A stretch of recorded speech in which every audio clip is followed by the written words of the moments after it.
Wednesday morning, it means it's Picayune Wednesday, and in our studio to talk about what's in this week's edition of the Picayune, the editor, Daniel Clifton. Yay! Morning, everybody. Good morning, Daniel. Did you survive all the rains and the floods and everything? Okay. I had my life jacket on. Good for you.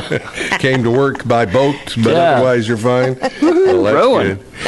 Well, in this week's edition of the Picayune, starting things off, and by the way, if you're not getting your copy of the Picayune, listen at the end of the interview. We'll tell you how to do that. But we started off with a sad note, and y'all did such a great job on the cover there of the life of Brother Max Copeland. Yeah, Brother Max passed away Monday morning. It was a rough time, I think. It's just, he's been such a icon to his community and meant so much to so many people. Yeah. Not just, you didn't just have to go to his church for him.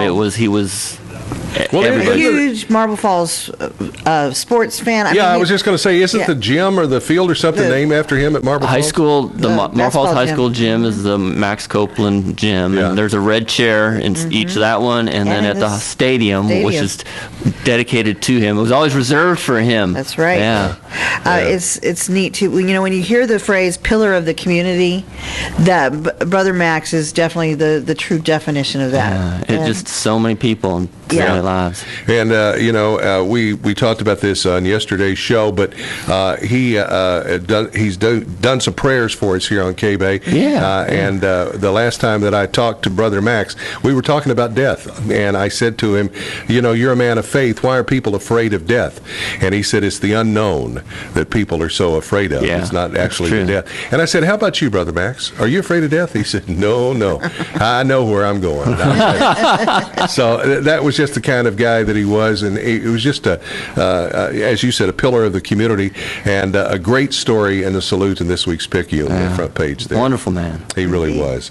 Also, school's out this week. No! Yeah, forewarn you parents. Scared a whole bunch of parents. They're like, what? It's coming. And the class of 2015, you've got a good story about that in there. And we've got the graduation guide. You got photos of all the local graduates coming up, and the times when the commencements are this weekend, I think, except for a couple. I think Faith has already had theirs, but I think the rest, Llano, Marble Falls, Burnett, Quest, and Falls, are all in these next few days. Yeah, Burnett and Llano on the 29th, Marble Falls on the 30th. Yeah. So it looks like. Which they're coming. So read all about it in this week's edition of the Picayune. And also in this week's edition of the Picayune, somebody's having a birthday. Well, Kay, you just had one, but this is kind of related. You got another one, Kay? You know all about these folks out there at the Hill Country Community Theater, don't you? That's right. Yeah, they're celebrating their 30th anniversary, and they're going to celebrate by throwing an event. You know, no better way to do it. So the Hill Country Community Theater players are putting on a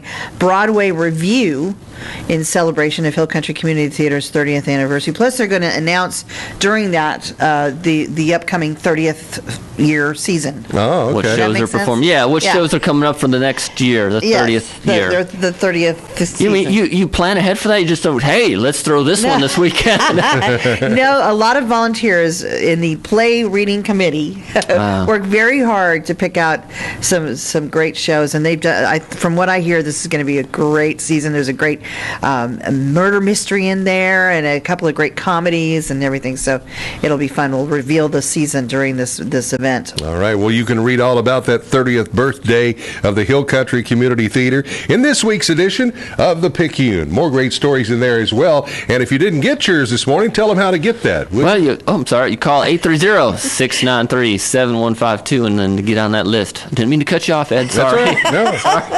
And remember, as always, the Picayune is free. Daniel Clifton, editor of the Picayune. Thanks. You're welcome. Y'all have a good week.